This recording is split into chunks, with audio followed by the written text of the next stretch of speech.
শেষ দুটি তেলবাহী জাহাজে আগুনের ঘটনা ঘটল। এর আগে গত ৩০ সেপ্টেম্বর তেলবাহী জাহাজ বাংলার জ্যোতিতে অগ্নিকাণ্ডের ঘটনা ঘটে। এই মুহূর্তে এই বিষয়ে ব্রিফ করছেন বাংলাদেশ শিপিং কর্পোরেশনের ব্যবস্থাপনা পরিচালক। সরাসরি চলে যাচ্ছে সেখানে।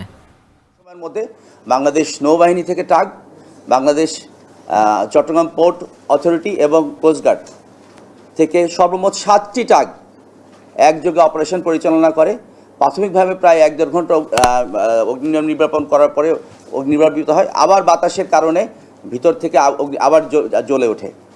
পরে আমরা আবার ফোম গানের মাধ্যমে কোস্টগার্ডের জাহাজ ইউজ করে, তারপর নেভির জাহাজ, পোর্টের জাহাজ সবগুলো একসাথেই সমন্বিতভাবে আমরা ব্যবহার করে আমরা অগ্নি নির্বাপন করতে সক্ষম হই।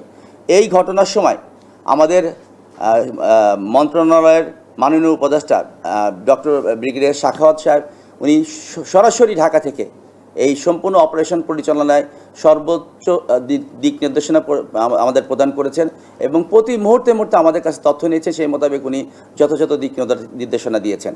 এবং কিছু এখানে সারপ্রাইজিং বিষয় আছে। এই জাহাজে তেল ছিল হচ্ছে 11,055 টন। আমরা মাদার ভেসেল থেকে নিয়েছিলাম ওমেরে লেগেসি। জাহাজের সর্বমোট জনবল ছিল হচ্ছে 48 জন। আমাদের নিজস্ব ক্রু, ওয়াচম্যান প্লাস ইস্টার্ন রিফাইনারির প্রতিনিধি 48 জন ছিল।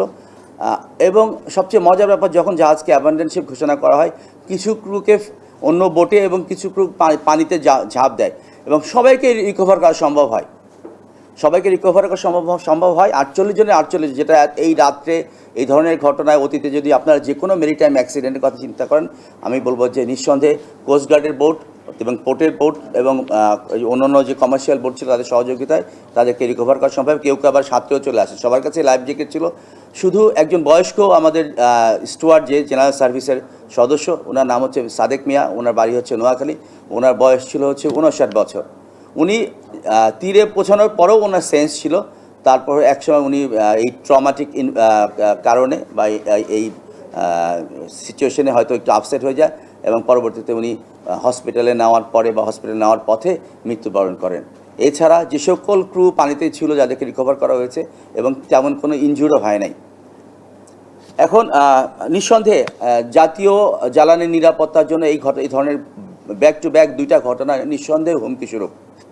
এবং আপনারা জানেন যে আমরা ইতোমধ্যে বাংলাদেশ পেট্রোলিয়াম কর্পোরেশন, তারপর ইস্টার্ন রিফাইন লিমিটেডের সাথে মিটিং করে প্রাথমিক সিদ্ধান্ত গ্রহণ করেছিলাম যে জ্যোতি এবং সৌরভের would be the last service. এবং সেই কারণে আমাদের যেহেতু বাংলাদেশ বিপিসির সমস্ত ক্রুড অয়েল আমরা আমদানি করি এবং তাদেরকে ইস্টার্ন রিফাইনতে পৌঁছে দিই, এই জন্য আমরা অলরেডি বিদেশে জাহাজ চার্টারও করেছি এবং সেই প্রিপারেশন চলছিল এবং আগামীকাল থেকে আমাদের এই লাইটারিং অপারেশন চলার কথা। সেই কাজে আমরা ব্যস্ত ছিলাম এবং সৌরভ জাহাজে যাতে কোনো ধরনের দুর্ঘটনা বা স্পেশালি অগ্নিকাণ্ডের ঘটনা না ঘটে, সর্বোচ্চ প্রিপারেশন নেওয়া হয়েছে। চট্টগ্রামে তেলবাহী জাহাজে অগ্নিকাণ্ডের ঘটনার বিষয়ে ব্রিফিং করছিলেন শিপিং কর্পোরেশনের ব্যবস্থাপনা পরিচালক। সরাসরি ছিলাম সেখানে। এখন বাণিজ্যে নিচ্ছে